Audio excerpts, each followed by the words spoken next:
Students, in the last video, we studied our Casuarina tree, the class 12th chapter number 5. Now in this video, we are going to study the question answers of this chapter. So let's start the question answers of this chapter. Our first question is, how is the creeper climbing up the tree? कैसे creeper रेंगने वाला जो है वो पेड़ के ऊपर चढ़ रहा है? The poetess describes the tree in a very realistic manner. जो कवित्री है उसने पेड़ को बहुत ही रियलिस्टिक तरीके से दिखाया है. The creeper is compared with a Python. जो क्रीपर है या जो ब्रांचेस है उसकी जो लताएं हैं उनको अजगर से कंपेयर किया गया है. वाइंडिंग राउंड एंड राउंड, जो है ना पेड़ के ऊपर ऐसे गोल गोल घूमते हुए ऊपर चढ़ रही है. ऑन इट्स रग्ड ट्रंक, जो पेड़ का घिसा हुआ तना है उसके ऊपर चढ़ रही हैं. देयर आर डीप स्कार्स, होगा वो SCARS होना चाहिए. और there are deep scars up to the summit, उसके ऊपर बहुत सारे घाव या जैसे निशान जैसे हैं पेड़ के ऊपर. और अप टू द समिट, और वो पेड़ कहाँ तक जा रहा है? बिल्कुल ऊपर तक, समिट तक, ऊंचाई तक जा रहा है.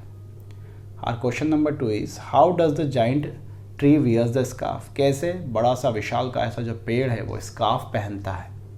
The giant tree is standing in the house garden of the poet's. Poet's यानी कवित्री जो है उसका घर जो है उसके हाउस गार्डन में पेड़ लगा हुआ है. It stands like a giant, बहुत विशाल का है, बहुत बड़ा होता है, इसलिए बिल्कुल राक्षस जैसा खड़ा हुआ है वो तो. It grows very high up in the sky, its branches appear to be like scarfs. ये पेड़ इतनी ऊपर जा चुका है आसमान को छूता हुआ कि उसकी जो ब्रांचेस है ऐसा लगता है कि पेड़ ने स्कार्फ पहन रखा हो. At the top sitting in a gallant way, बिल्कुल बहादुरी से बैठा हुआ, क्योंकि वो जो जड़ें हैं वो उसको दबा रही हैं, फिर भी वो बहादुरी से खड़ा हुआ है और ऐसा लग रहा है जैसे स्कार्फ पहना हो. With its scarf the poet means to say that it keeps up its dignity and high position because no other tree is as high as this one. क्योंकि वो कह रहा है कि स्कार्फ से उसका जो मतलब है वो ये है कि उसने अपना डिग्निटी, अपना सम्मान, अपनी हाई पोजीशन को पेड़ ने बनाए रखा है, क्योंकि और दूसरा कोई पेड़ ना तो जी पाता ऐसा होने के बाद और ना इतना ऊंचा या बड़ा बन पाता. Our next question is, what does the poetess see when she opens her window in the winter morn? जब ठंड के दिनों में वो अपनी खिड़की को खोलती है तो वो क्या देखती है? The tree gives delight to the poetess in many ways. जो पेड़ है कई तरह से कवित्री को सुकून देता है. When she opens her window in the winter, जब वो ठंड के दिनों में है ना विंडो को खोलती है, she finds a grey baboon sitting like a statue over the crest of the tree. वो पाती है कि पेड़ की सबसे ऊंची डाली पर एक ग्रे बबून बैठा है. इट वॉचेज द सनराइज, वो सनराइज को देख रहा है. ऑन इट्स लोअर बाफ्स, निचली डालियों पर, the little creature leap and play, उसका जो छोटा बच्चा है वो खेल कूद कर रहा है. While the cuckoos sing a welcome note for the day, जबकि जो कोयल है वो दिन की शुरुआत की ना साउंड निकाल रही है, गीत गा रही है. The day becomes joyous for her, और कवित्री का दिन बन जाता है, खुशनुमा बन जाता है, आनंदमय हो जाता है ये सब देख के या सुनकर. Our next question is, who exhales a dirge like murmur and for what reason? कौन रोने की सरसराहट या आवाज़ निकालता है और क्यों निकालता है? The poetess personifies the big tree. मैंने आपको बताया था पोएम में, वो मानवीकरण इंसान के रूप में देख रही है किसको? पेड़ को. She says that the tree was very much attached. वो कहती है कि जो पेड़ है वो बहुत ही attached है with the happenings in her family. उन सारी घटनाओं से जो उसके परिवार में घट रही है. When the poetess loses her brother and sister, she feels the tree is in a long mournful dirge-like murmur. जब पोइटस ने, कवित्री ने अपने भाई बहनों को खो दिया तो उसे महसूस होता है कि पेड़ भी एक लंबा रुदन या विलाप का गीत या ना रोने की आवाज़ें निकाल रहा है. The tree seems to share her sorrow, ऐसा लगता है पेड़ तुरुदत्त का सोरो यानी दुख बांट रहा है. नेक्स्ट क्वेश्चन जो कि ऑलरेडी पूछा गया एग्जाम में, explain unknown yet well known to the eye of faith with reference to the poem. Poem में इस लाइन का क्या मतलब निकलता है? Here the poets says that it is quite unreal to see a tree mourning और weeping. कवित्री कहती है कि बहुत ही अनरियल सा है कि किसी पेड़ को आप रोते और विलाप करते हुए देखें. No one has ever seen it crying और वेलिंग. किसी ने भी आज तक ऐसा पेड़ को नहीं देखा है कि कोई पेड़ रो रहा हो. But she says that it is still well known fact for ones faith. लेकिन वो कहती है कि ये तो एक वेल नोन फैक्ट है, जो माने उनके लिए है, जो नहीं माने उनके लिए नहीं है. If one can believe one can feel it to be real. अगर कोई विश्वास करता है तो उसके लिए ये चीज़ रियल हो सकती है. Our next question is, how does the poet proposes to sanctify her association with the tree and why? कैसे कवित्री पेड़ से अपना संबंध जोड़ती है, अपना एसोसिएशन रखती है और क्यों? The poetess proposes to sanctify her association with the tree by composing songs in its honor. वो चाहती है कि उसका एक रिलेशन बना रहे हमेशा उस पेड़ से। बदले में वो क्या कर रही है, उसके लिए एक सॉन्ग लिख रही है, एक वर्स लिख रही है। She wants to write sacred verses for it. वो चाहती है कि उसके लिए अच्छी अच्छी कविताएं लिख दे वो। The tree has become a very important part of her life. वो पेड़ उसके जीवन का एक बहुत ही इम्पॉर्टेंट हिस्सा बन चुका है। She feels herself closely associated and attach with the tree for it has been loved her brother and sister who are no more. ये पेड़ उसे अपने खोए हुए, जा चुके, मरे हुए भाई बहनों की याद दिलाता है, इसलिए वो उसे भूलना नहीं चाहती है। Our next question is, how does the poetess bless the tree? कैसे वो आशीर्वाद देती है पेड़ को, कैसे उसके लिए दुआएं करती हैं? The poetess feels sad when she thinks that the tree would die one day. जब कवित्री को ये पता चलता है, सभी को पता ही है वैसे तो, कि पेड़ एक दिन मर जाएगा, तो वो दुखी होती है। It would be a great loss for her. ये बहुत ही बुरी हानि होगी उसके लिए। And also for a number of other creatures who were comforted under its shade, SHADE होना चाहिए। और उन सारे जीवों के लिए जो उसकी छाया में अपना जीवन यापन करते हैं, सारे पंछी, है ना, मधुमक्खियाँ वगैरह। So she makes a wish for its long life. तो वो चाहती है कि उसका जीवन लंबा हो जाए। She wishes that her versus may change the destiny of the tree. वो चाहती है कि उसके गीत, उसके श्लोक जो हैं, उसकी कविता जो है, वो पेड़ के भाग्य को बदल दे। Though she knows that it is a faint hope. हालांकि वो जानती है कि ये एक धुंधली सी उम्मीद है। No one can change the cycle of nature, क्योंकि कोई भी नेचर के साइकिल को बदल नहीं सकता। Still she hopes for a long life of the tree. फिर भी वो चाहती है कि पेड़ का जीवन लंबा हो। She wants that tree's memory should never fade. वो चाहती है कि पेड़ की जो यादें हैं वो कभी भी फीकी ना पड़े। अब हमारे लॉन्ग क्वेश्चंस आ जाते हैं। अब देखिए, हम सारों के आंसर्स नहीं लिखेंगे लॉन्ग में। मैंने सिर्फ उन्हें ही एक्सप्लेन किया जो एग्ज़ाम्स में आ चुके हैं या जिनके आने की उम्मीद है। जो बिल्कुल फालतू से क्वेश्चंस हैं, हम उनको कवर नहीं कर रहे हैं, तो इस चीज़ का ध्यान रखें।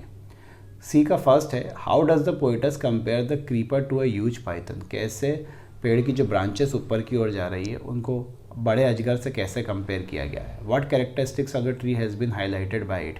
और पेड़ की क्या विशेषताएं इसके अंदर बताई जाती है। देखो, ये हम क्वेश्चन ऑलरेडी ना जो बी पार्ट है उसमें कर चुके हैं। सी में वही क्वेश्चन आएंगे, बस बड़े होकर, जो हमने बी में कर लिए हैं।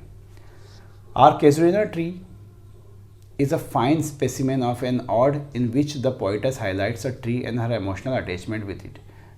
आर कैजुरिना ट्री उस बेहतरीन कविता का एक एग्जाम्पल है जहाँ पे कवित्री जो है अपने अटैचमेंट को दिखाती है एक वस्तु जैसे पे पेड़ से। ह्यूमनाइजिंग द ट्री, पेड़ का मानवीकरण कर रही है, पेड़ को इंसानों की तरह मान रही है। The poetess bestows all sort of magnificence and grandeur to the tree. वो सारे तरह के जो आशीर्वाद और दुआएं होती है वो पेड़ को दे रही है। She compares it with a Python, a big species of snack. वो अजगर से उसे कंपेयर करती है जो कि सांप की एक बड़ी प्रजाति होती है। Known for its huge size, वो बड़ा आता है आकार में, डैजलिंग स्पॉटेड बॉडी, इसके शरीर पे धब्बे होते हैं। She says that the tree bears all similarities of the python. वो कहती है कि पेड़ या पेड़ की जो ब्रांचेस है उनमें सारी अजगर जैसे गुण पाए जाते हैं, मतलब दिखने में। अ creeper grows around its trunk. उसकी जो ब्रांचेस है पेड़ के, वो चारों तरफ से उसे लपेट रही है। Making deep scars over it, उसके ऊपर गहरे निशान बना रही है। And goes it to its summit, और बिल्कुल ऊंचाई तक जा रही है। It seems to be embracing the sky, ऐसा लगता है आकाश जाके छुएगी। हमारा क्वेश्चन 2 है, what does the poetess see when she opens her casement at dawn. हम पहले ही कर चुके हैं ये वाला, और लेकिन इस बार लॉन्ग में करना है। The poetess describe the tree very minutely. एक एक मिनट, एक एक क्षण का जो डिस्क्रिप्शन है वो पेड़ के मिल जाएगा इस पोएम में के अंदर। The tree is magnificent and gives comfort to a lot of living beings.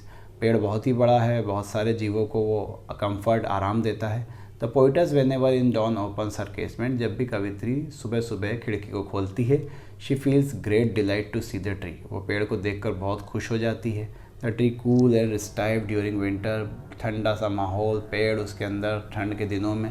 She usually finds a grey बबून sitting like a statue alone at the top of the tree.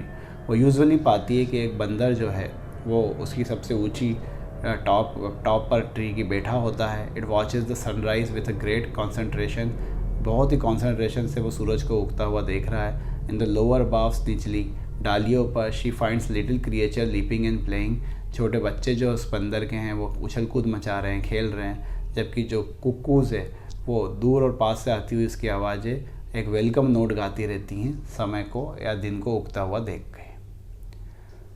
हाँ, next question is for what reason is the casuarina tree dear to the poetess. बहुत ही important question है ये कि क्यों पेड़ जो है वो पोएटस के दिल के बहुत करीब है।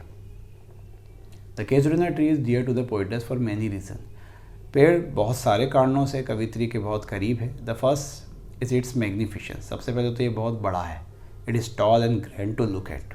बहुत ही विशालकाय है, लंबा है। It is dazzling like a python. और इसकी जो छवि है वो कैसी है, पाइथन या अजगर जैसी। इट्स जेनोसिटी इज़ यूनिक, है ना, काफ़ी यूनिक सा पेड़ है ये।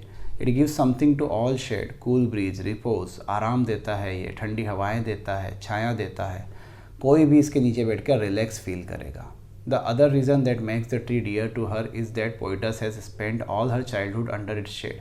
दूसरा कारण है कि कवित्री का जो पूरा बचपन है वो इसके छाँव के नीचे बीता है। She has played there with her brother and sister. वो अपने भाई बहन के साथ यहाँ खेली है जो अब इस दुनिया में नहीं है। So the tree is an integral part of her life and creating memories of her life. वो पेड़ उसके जीवन का एक अटूट हिस्सा है, उसके बचपन की यादों का हिस्सा है। The tree reminds her of the happy time. वो पेड़ उसे उस खुशनुमा समय की याद दिलाता है जो उसने अपने सिबलिंग्स, अपने भाई बहनों के साथ गुजारा। और हमारा नेक्स्ट क्वेश्चन है how intense and heartfelt is their trees mourning for Abju and Aru. Abju और अरू की याद में पेड़ का जो दुख है वो कितना गहरा है। The poets has humanise the tree. हमने पढ़ा था कि पोएटस ने पेड़ को मानवीकरण कर दिया, ह्यूमनाइज कर दिया है। She makes lamentation and it moans the death of the her brother and sister. वो मानती है कि पेड़ भी रो रहा है और विलाप जता रहा है उसके भाई बहनों की मौत पर। The tree shares her lamentation with its dirge like murmur. और इस दुख को, इस विलाप को पेड़ पत्तियों की सरसराहट से जताता है। Which the poetess seems to hear, जो पोइट्री को, जो कवित्री है उसको सुनाई दे रही है। She also feels the tree waiting like sea breaking on a single bridge, है ना। उसे ऐसा लगता है कि पेड़ इंतज़ार कर रहा है मेरा, जैसे कि लहरें टकरा कर, है ना, जो साउंड निकालती है और लहरें जैसे बीच से टकराने के इंतज़ार करती हैं। Though such an outburst is quite unnatural but the poetess wants to highlight the human feature of the tree. हालांकि ये होना संभव नहीं है, लेकिन वो पेड़ के ह्यूमन फीचर्स को दिखाने की कोशिश करती है। Which seems to be so connected with the human affection, जो मानव के प्रेम से बिल्कुल जुड़ा हुआ है। और हमारा जो नेक्स्ट क्वेश्चन है, what according to the poetess are the great curses of mortal existence. इस धरती के श्रापों में, है ना, किसे गिना गया है। Our casuarina tree is a poem which blends all aspect of human life. ये पोएम एक मानव के जीवन के सारे पहलुओं पे बातें करती है। The poet has humanise the existence of the tree. कई बार पढ़ चुके हैं ये। She has made the tree feel the pains and suffering also. वो ऐसा जताने की कोशिश करी है कि पेड़ को पेन और सफरिंग फील हो रही है। Through the tree the poets reveals the realities of human life. पेड़ के द्वारा वो ह्यूमन लाइफ की रियलिटीज़ को बताती है। Human life feels delight but also, इंसान के जीवन में खुशी तो होती है लेकिन दुख भी होते हैं। ह्यूमन कर्सेस, मानव के श्राप, इसके अंदर डर है, कांपती हुई उम्मीदें हैं, मृत्यु है ना, समय है। ये सारे जो कर्सेस या श्राप है वो मॉर्टल एग्जिस्टेंस में या किसी इंसान के जीवन में शामिल होते हैं। कोई भी इनसे बच नहीं सकता। हर किसी को जिसने जन्म लिया है उसे एक दिन मरना है ना। उसके जीवन में टेस्टिंग टाइम्स और सिचुएशन आती ही हैं। Everyone is destined to die. हर किसी को मरना है ना, सड़ना है। So no one can happy for the rest of his life. कोई भी अपने जीवन में सारे समय खुश नहीं रह सकता। Any moment can bring pain. कोई भी समय दुख ला सकता है। We must be ready to meet all this curses. और हमें इन सभी श्रापों से मिलने के लिए तैयार रहना चाहिए।